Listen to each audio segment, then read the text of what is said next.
On the sixth day of the 10th edition of the Dubai International Film Festival, we caught up with the director of Smash and Grab, Havana Marking. Here's what she had to say. My film is called Smash and Grab, the story of the Pink Panthers. It's a feature documentary getting inside the diamond thieving gang known as the Pink Panthers. They're a large gang. They're a kind of contemporary crime network, really, rather than a gang.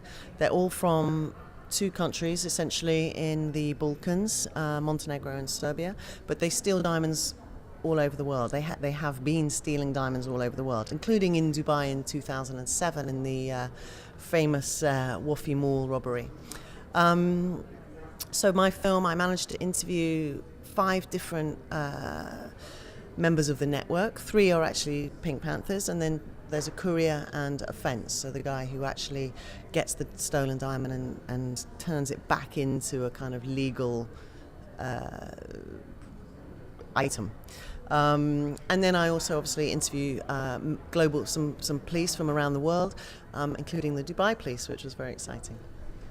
I first heard of the Pink Panthers in 2003. They did a huge robbery in London, but at the time it was just, you thought it was just a big raid and that was it.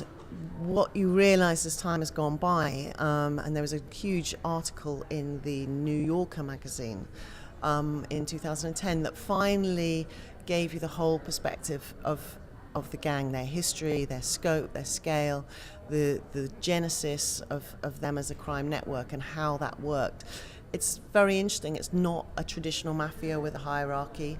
It's much more like a cell structure where they have the same distribution routes, the same contacts, but each team works individually and can't be connected to the other team, if that makes sense. Well, we had our first screening last night. It was very exciting. It was a packed sellout show at the Mall of the Emirates. We were very proud to have the members of the Dubai police there as well, including the Chief Commander, General Al Mazaina, so that was it was a huge honour. Feedback was great. People really enjoyed the film. There was clapping in the middle of the film, which I haven't had before, so obviously it strikes a chord here. And people were hugely excited, I think, that the robbers did get caught and the Dubai police did such a good job. So the main difference, I think, is that I haven't ever filmed people who don't want their identities revealed.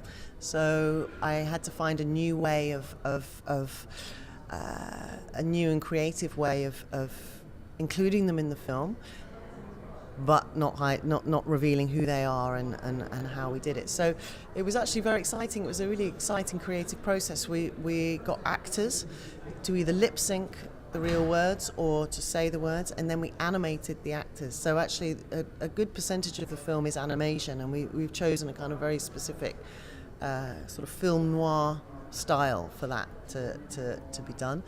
But it works. I think it really works. It keeps you completely engaged. You feel like you're really listening to the real, it's the real story, and it's exactly the real words of the story.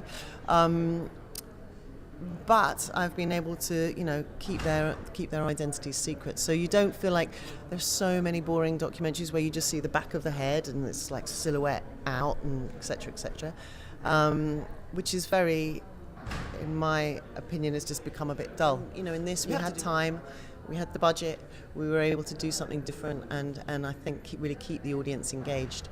With camera person Brendan Lopez, this is Karishma Khata for Manipal Dubai TV.